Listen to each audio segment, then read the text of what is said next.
So much going on at the moment, and this is almost a bit buried, this story.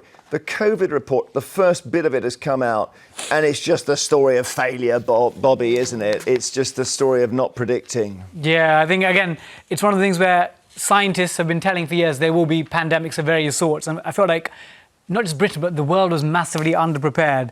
But with this, again, obviously there are people still being influenced and impacted by long COVID, etc., and families that suffered. But we need to make sure we learn the lessons, and that's the key thing. And I think they've outlined here, there's three things. One is a simplified civil emergency preparedness system. One is the Cabinet Office should be the sole lead government department. And the third one is there should be an improved risk management system which relies less on a single worst case scenario but looks at a range of risks. Yeah, so I think it's just we need to be more... I don't know. I think it's a bit unfair. Well, I think it's a bit we don't know what the next virus is going to be. We'll get a rehearse for the last one, aren't we? Yeah, that's what we always do. This whole it was the Tory government, Boris Johnson. The reality is, when it happened, no one knew what it was, and both parties were on the same page. And no nation in the world had done any of this. Exactly. So I think to single out a specific leader or a party is unfair. But yes, there's lots of lessons that we could learn. Although Boris Johnson did miss a few COBRA meetings at the time when they elevated it. They maybe were incompetent in handling it. That's separate. But even the scientists were being criticised. It's about preparedness, and the inquiry chair, Baroness Hallett, said the UK government and devolved nations failed their citizens. Have a listen. In 2019, it was widely believed in the United Kingdom and abroad that the UK was not only properly prepared, but was one of the best prepared countries in the world to respond to a pandemic. This belief was dangerously mistaken. The UK prepared for the wrong pandemic.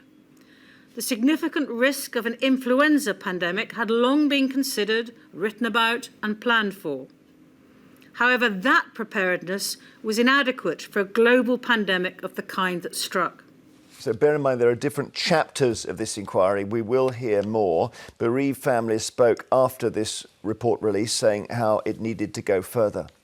This is a powerful moment for us today as families, and we have been vindicated in our fight for an inquiry. It told me today what I already knew, that my mummy was failed, as were the hundreds of thousands of others. It told us what needs to be done to a degree, but as Naomi said in the statement, that needs to go further. We've opened a door, but it needs to be pushed.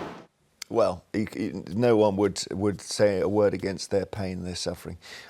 I don't know, Bobby, you're a mathematician. I mean, statistically, if we look at the possibilities, we could come up with literally 1,000 different diseases, all transmitted in different ways. We're going to be busy every weekend rehearsing for that. You could almost have a department for the defence against future pandemics. We still don't know what it is. Maybe we should. Maybe we should. We still don't know where when there's a discussion around this, the origin of it, what actually caused it. There's still not a clear indication of how it started, and I think that's the most difficult thing. When you don't know how something was created and how it started, it's hard to be able to handle it. If you know it's flu, you kind of know what to do. If it's a certain illness that we've already faced, you kind of know what to do. Doctors know what to do. We don't know what COVID still is, really. Well, we got the vaccine fast, and that was a game changer. Yeah. I sort of think we all have learned a bit how to behave if there's a big, dangerous infection knocking around.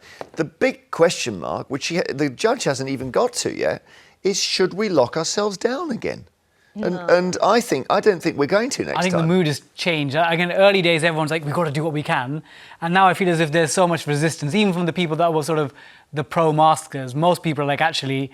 The vulnerable and the elderly, or the extremely young and vulnerable, yes. But they can take their... Listen, if I'm 97 and there's another pandemic and I've got a choice of being locked in my home for 2 years or taking my chances outside... Take your chances. I would take my chances, but that has to be my choice, doesn't it? Yeah. OK, let's move...